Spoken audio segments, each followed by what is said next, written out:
வணக்கம். இன்றைக்கி நம்ம பார்க்க போகிற சமையல் என்னென்னு பார்த்திங்கன்னா, ஒரு அருமையான ஹெல்த்தியான ஒரு டின்னர் காம்போ. பிரேக்ஃபாஸ்ட்டாகவும் நம்ம இதை எடுத்துக்கலாம்.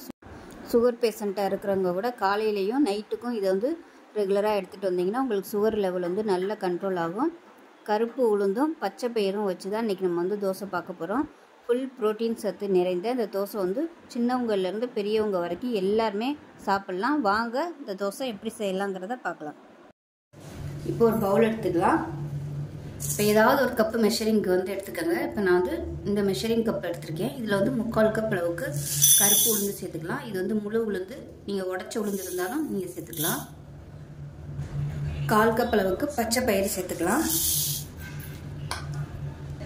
இப்போ இதில் ஒரு 2 டேபிள் ஸ்பூன் சாதாரண இட்லி அரிசி இல்லை பச்சரிசி புழுங்கரிசி எதுனாலும் சேர்த்துக்கலாம். இப்போ நல்லா கழுவிக்கலாம். அதில் ஒரு 2-3 தடவை கழுவிட்டு பார்க்கலாம். இப்போ நல்லா 2-3 தடவை கழுவிட்டு இப்போ தண்ணி சேர்த்துக்கலாம். தண்ணி சேர்த்துட்டு இது நல்லா ஒரு 6 மணி நேரம் ஊறணும். நீங்கள் காலையில் செய்ய போகிறீங்கன்னா நைட்டு ஊற வச்சுருங்க. ஊற வச்சுட்டு காலைக்கு நம்ம அரைச்சிக்கலாம். இப்போ நான் நைட்டுக்கு செய்கிறதுனால காலையில் இப்போ ஒரு 10 மணியை போல் ஊற வைக்கிறேன்.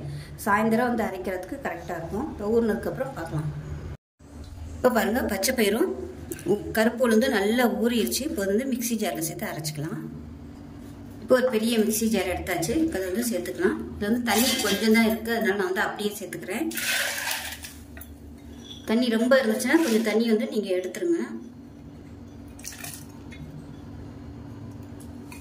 இப்போ அதில் காரத்துக்கு நம்ம வெறும் மிளகு மட்டும்தான் சேர்க்க போகிறோம். மிளகா சேர்க்கலை.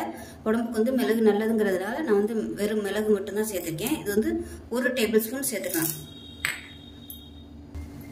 உப்பு தேவையான அளவுக்கு சேர்த்துக்கலாம்.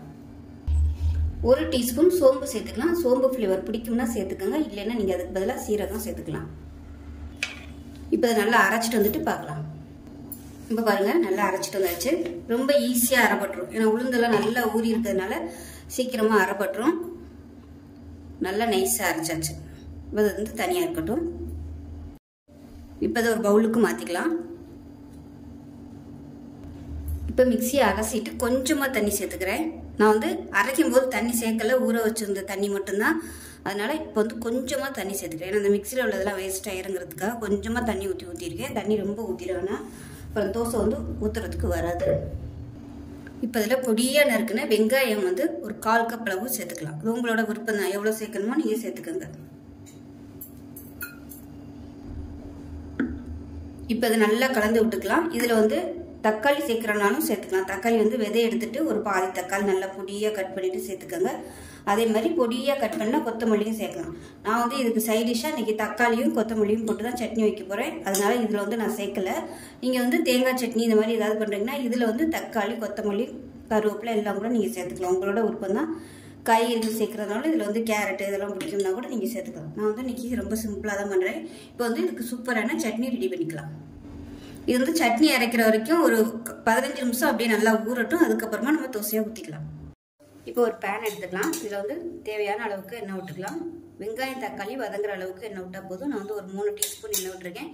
இந்த தக்காளி சட்னிக்கு உளுந்து கடலைப்பருப்புலாம் நான் சேர்க்கலை. ஏன்னா நம்ம தோசை மாவில் உளுந்து பச்சை பயிறு சேர்த்துருக்கிறதுனால இதுலேயும் நம்ம கடலைப்பருப்பு உளுந்து சேர்த்தோம்னா கேஸ் ட்ரபிள் அதிகமாகும். அதனால் நான் இன்றைக்கி உளுந்து கடலைப்பருப்பு சேர்க்காம தக்காளி சட்னி செய்ய போகிறேன். இப்போ எண்ணெய் நல்லா சூடாகும். 1 டீஸ்பூன் கடுகு சேர்த்துக்கலாம். இந்த சட்னி கடைசியாக தாளிக்கணும்னு அவசியம் இல்லை, அப்படியே நம்ம சர்வ் பண்ணிக்கலாம். இப்போ கடுகு நல்லா வெடிக்க ஆரம்பிக்குது. இதில் மீடியம் சைஸாக ஒரு வெங்காயம் கட் பண்ணி வச்சுருக்கேன். ரொம்ப பெருசாலாம் கட் பண்ணலை, சும்மா ஓரளவுக்கு 4ஆக கட் பண்ணி வச்சுருக்கேன். இதில் சேர்த்துக்கலாம். இது கூடவே 4 பல் பூண்டு சேர்த்துக்கலாம். எல்லாமே மொத்தமாக சேர்த்துருங்க. இதில் கருவேப்பிலை ஒரு கைப்பிடி சேர்த்துக்கலாம். இது எல்லாமே நல்லா வதங்கட்டும்.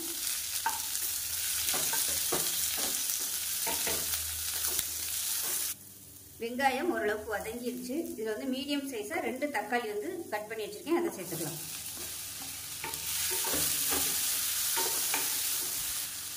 இப்போ இந்த சட்னிக்கு தேவையான உப்பு சேர்த்துக்கலாம். அப்போ தான் தக்காளி நல்லா அப்படியே மசிஞ்சு வரும். இப்போ தக்காளி வெங்காயம் ஓரளவுக்கு வதங்கிடுச்சு. இதில் நல்லா ஒரு கைப்பிடி அளவுக்கு கொத்தமல்லி இலை சேர்த்துக்கலாம். இப்போ இதில் மிளகாய் சேர்த்துக்கலாம். நான் கம்மியான அளவு தான் மிளகாய் சேர்த்துருக்கேன். காரம் நான் ரொம்ப சேர்க்கலை. இப்போ நல்லா வதங்கிடுச்சு. இந்த அளவுக்கு வதங்கினா போதும். அமர்த்திடலாம். அமர்த்திட்டு ஆற விட்டுட்டு நல்லா நைஸாக அரைச்சிட்டு பார்க்கலாம். இப்போ பாருங்கள், சட்னி வந்து அரைச்சி ரெடி ஆயிடுச்சு. ஒரு பவுலுக்கு மாற்றிக்கலாம். இப்போ மிக்ஸி அலசிட்டு கொஞ்சமாக சேர்த்துக்கலாம் தண்ணியை. ரொம்ப தண்ணி ஊற்றிட வேண்டாம். இப்போ நமக்கு அருமையான தக்காளி கொத்தமல்லி சட்னி ரெடி ஆயிடுச்சு. இப்போ தனியாக இருக்கட்டும். தோசை ஊற்ற ஆரம்பிச்சிடலாம். இப்போ மாவு நல்லா ஊறிடுச்சு. ஒரு 15 நிமிஷம் அப்படியே ரெஸ்ட்டில் விட்டாச்சு. இது கொஞ்சம் கெட்டியாக இருக்குது. தண்ணி சேர்த்துக்கலாம். தேவைப்பட்டால் மட்டும் தண்ணி சேர்த்துக்கோங்க. இப்போ கல் நல்லா காஞ்சிருச்சு. நம்ம வந்து தோசையை ஊற்றிக்கலாம். நீங்கள் இது வந்து பிளெயினாக ஊற்றுறதுனாலும் ஊற்றிக்கலாம். இந்த தோசை சுகர் பேஷண்ட்டுக்கு ஒரு அற்புதமான ஒரு பிரேக்ஃபாஸ்ட்டு இல்லை டின்னரும் கூட வச்சுக்கலாம். ரொம்பவே அருமையாக இருக்கும். ஏன்னா இதில் வந்து கார்போஹைட்ரேட் இல்லை. ஃபுல்லாக பார்த்திங்கன்னா ப்ரோட்டீன் சத்து தான். அரிசி வந்து நம்ம கம்மியான அளவு தான் சேர்த்துருக்கோம். அதனால் ரொம்பவே ஒரு ஆரோக்கியமான ஒரு தோசைன்னே சொல்லலாம். இதுக்கு சைட் டிஷ் பார்த்திங்கன்னா அதுலேயும் நம்ம கொத்தமல்லி, வெங்காயம், தக்காளியெல்லாம் போட்டிருக்கிறதுனால அதுவுமே வந்து உங்களுக்கு ரொம்ப ஹெல்த்தியாக இருக்கும். ஸோ இது வந்து நீங்கள் காலையிலே நைட்டுக்கும் இந்த வந்து தோசையாக நீங்கள் எடுத்துக்கலாம். ஈஸியாக நம்ம மிக்சியிலே அரைச்சிடலாம். இந்த அளவு சேர்த்திங்கன்னா காலையில் ஒரு 2, நைட்டுக்கு ஒரு 2 சாப்பிட்லாம். நைட்டுக்கு சாப்பிட்ற மாதிரி இருந்துச்சுன்னா ஒரு 6-7 மணிக்குள்ளே வந்து நீங்கள் சாப்பிடணும். அப்போ தான் உங்களுக்கு வந்து நல்லா இருக்கும். ஏன்னா இது வந்து பருப்பு ஐட்டங்கிறதுனால சீக்கிரமாக சாப்பிட்டா தான் உங்களுக்கு நீங்கள் படுக்க போயில உங்களுக்கு கரெக்டாக டைஜஸ்ட் ஆயிரும். இந்த தோசை சுகர் பேஷண்ட் மட்டும் இல்லை, சின்னவங்கலேருந்து பெரியவங்க வரைக்கும் எல்லாருமே சாப்பிடலாம். ஏன்னா பச்சை பயிர் இருக்குது, கருப்பு உளுந்து இருக்குது, உடம்புக்கு ரொம்ப நல்லது. பச்சை பயிர் சேர்த்துருக்கிறதுனால நோய் எதிர்ப்பு சக்தியும் அதிகமாகும். கருப்பு உளுந்து சேர்க்கையில் எலும்புகள் வந்து நல்லா ஸ்ட்ராங் ஆகும். கை கால் வலி, முதுகு வலி இந்த மாதிரிலாம் எந்த பிரச்சனையுமே இருக்காது ரெகுலராக எடுத்துகிட்டு வரும்போது. ஒரே மாதிரியே இட்லி தோசைன்னு சாப்பிடாம இந்த மாதிரி ஒவ்வொரு நாளும் ஒவ்வொரு வெரைட்டியாக சாப்பிட்லாம். பாருங்கள், சூப்பராக வந்துருக்கு பாருங்கள். ஆனால் கொஞ்சம் டைம் எடுக்குது வேகிறதுக்கு. ஏன்னா நார்மலாக கருப்பு உளுந்து வந்து கொஞ்சம் டைம் ஆகும் வேகிறதுக்கு. அதே மாதிரி பச்சை பயிரும் சேர்த்துருக்கோம். அதனால் கொஞ்சம் டைம் எடுக்கும் வேகிறதுக்கு. பொறுமையாக வேக விடணும். இந்த மாவு அரைக்கையில் இஞ்சி ஃப்ளேவர் பிடிக்கும்னா நீங்கள் ஒரு துண்டு இஞ்சி சேர்த்துக்கலாம். இப்போ நமக்கு தோசை ரெடி ஆயிடுச்சு. பாருங்கள், சூப்பராக இருக்குது பாருங்கள்.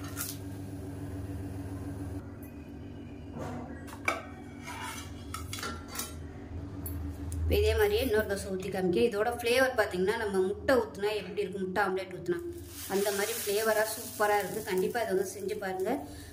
ஈவினிங் ஸ்நாக்ஸாக கூட நீங்கள் பசங்களுக்கு, அதாவது டிஃபனாக கூட நீங்கள் இதை வந்து செய்யலாம். ரொம்பவும் ஈஸியாக பண்ணிடலாம். ஊற வைக்கிறதுக்கு மட்டும்தான் டைம் ஆகும். இதில் மற்ற பொருட்கள் சேர்க்குறதெல்லாம் உங்களோட விருப்பம் தான். நல்ல ஒரு ஃபில்லிங்காக இருக்கும். சாயந்தரம் பசங்களுக்கு இது மாதிரி செஞ்சு கொடுத்தீங்கன்னா. எண்ணெய் ஊற்றுறது மட்டும் கொஞ்சம் கம்மியாக சேர்த்துக்கோங்க. டயாபெட்டிக்காக இருந்துச்சுன்னா கம்மியாகவே எண்ணெய் சேர்த்துக்கோங்க. மற்றபடி நீங்கள் உங்களோட விருப்பம் தான் எண்ணெய் எவ்வளோ சேர்க்கணுமோ நான் சேர்த்திங்கன்னா நல்லா கிறிஸ்பியாக வரும்.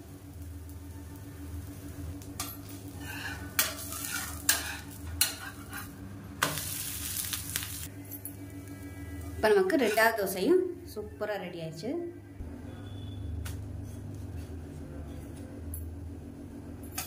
இப்போ நமக்கு சட்னி அருமையாக ரெடி ஆயிடுச்சு. ரெண்டுமே பார்த்திங்கன்னா சூப்பராக இருக்கும். நீங்கள் வந்து தேங்காய் சட்னி வச்சு சாப்பிட்றதாலும் சாப்பிட்டுக்கலாம். இந்த சட்னி வந்து சுகர் பேஷண்ட்டுக்கு வந்து இந்த காம்பினேஷன் நல்லாயிருக்கும். ஸோ இதே மாதிரி செஞ்சு பாருங்கள். செஞ்சு பார்த்துட்டு எப்படி வந்துச்சுங்கிறத சொல்லுங்கள். வீடியோ பிடிச்சிச்சுன்னா லைக் பண்ணுங்கள், கமெண்ட் பண்ணுங்கள், சேனலை சப்ஸ்கிரைப் பண்ணுங்கள், பக்கத்தில் உள்ள பெல் பட்டனையும் ப்ரெஸ் பண்ணுங்கள். நன்றி.